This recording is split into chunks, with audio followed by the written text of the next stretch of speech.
Students and viewers, we are going to explain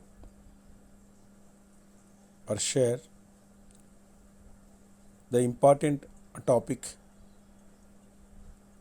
which is related to junior intermediate, the concepts of national income.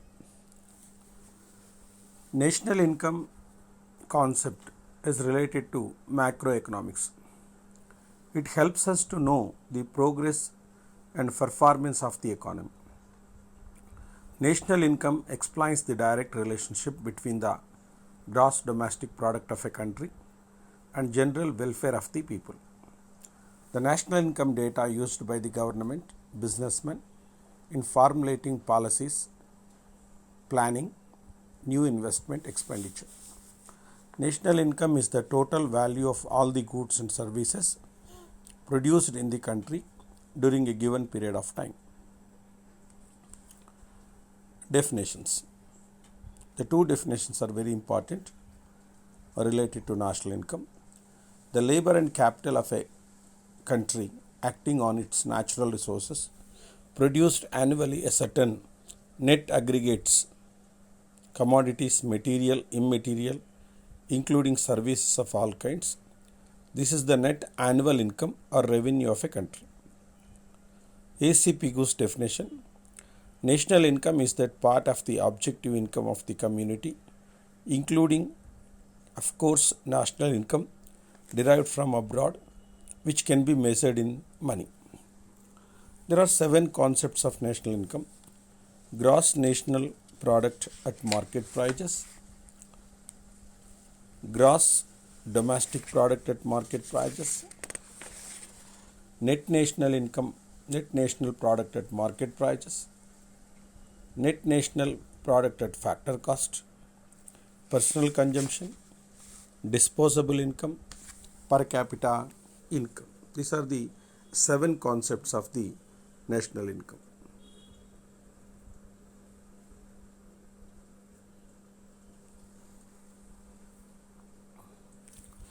Next, first concept is gross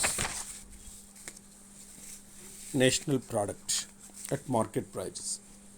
GNP at market prices is the current market value of all final goods and services produced in a country during a given period of time. The main components of the GNP are the goods and services purchased by the consumer, indicates consumption. Investment made by the public and private expenditure indicates investment. Government expenditure on public utility services indicates government expenditure. Income earned through the international trade ex manicium, net income from abroad. GNP at market prices is equal to C plus I plus G plus ex manicium plus net income from abroad. We considered all the goods and services made by all the citizens of the country who are living in same country or abroad. Consumption. Consumption means what? It is a total expenditure made by the households on goods and services. It includes both durable and non-durable goods like food grains, clothing, medical services. The level of consumption depends on the level of income. Investment. It is the expenditure by firms on goods and services which are not current consumption. It includes expenditure on capital like machinery, roadways, bridges, which will help in production of consumer goods in future. Government expenditure. It is the expenditure made by the government on infrastructural services for the use of the society. It also includes government expenditure on services like police, military, judiciary services. And net foreign investment, ex manicium. It is the income earned by the country through international trade. Every country exports certain volume of goods produced by it and imports which are relatively cheaper in the international market or other countries. The difference between the value of exports and imports has to be taken into account to estimate the national income of a country. National income from abroad. Some of the nationals of a country working in other countries may be sending remittances to their country. Similarly, foreigners in one country may be sending their income from abroad. Hence, net income from abroad represents the difference between receipts and payments of the above type of factors income. Next, gross domestic product. GDP at market prices is the current value of all goods and services produced in a country during 1 year. GDP is a part of the GNP that is produced within the country in a given period of time, usually a year. Here, production of the goods and services must be takes place within the country. GDP is always a part of GNP. Next, third is net national income at factor prices. NNP is the difference between GNP and depreciation. The country's stock of fixed capital undergoes certain amount of wear and tear in producing goods and services over a period of time. The depreciation is also called user cost. Charges for renewals or repairs must be subtracted from the GNP to obtain net national product at market prices. National income at market prices is equal to GNP at market prices minus depreciation. Next, national income at factor cost. National income at factor cost. It is the total income received by the four factors of the production in the form of rent, wage, interest, profit in an economy during a given period of time. The government gives subsidies for firms for producing of certain type of goods and services. This part of production cost is borne by the government.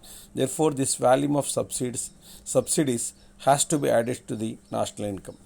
The national income is not fully available for distribution among the factors of the production. Nowadays, government runs several industries and enterprises. The profits of the government do not go to the factors of the production.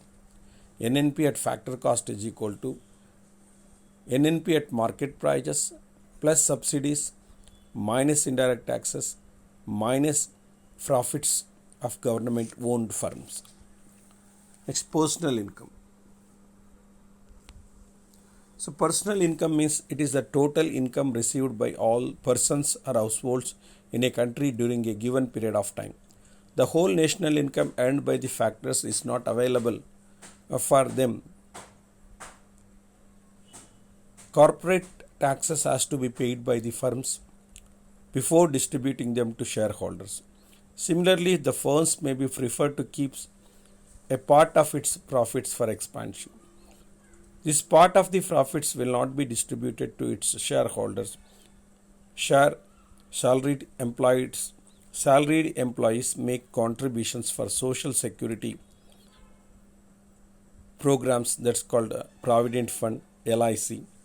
The government may provide social security allowances like pensions, unemployment allowances, scholarships. These are called as transfer earnings. These are incomes for some sections of the people, even though no productive services are made by them. Here, undistributed profits, they earned but not received, but transfer of earnings received but not earned.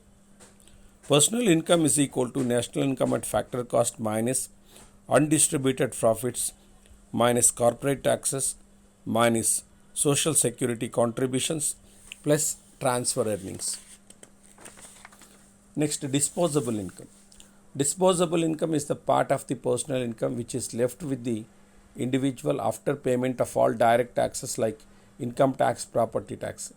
In other words, disposable income is the amount spent for consumption or amount reserved for savings.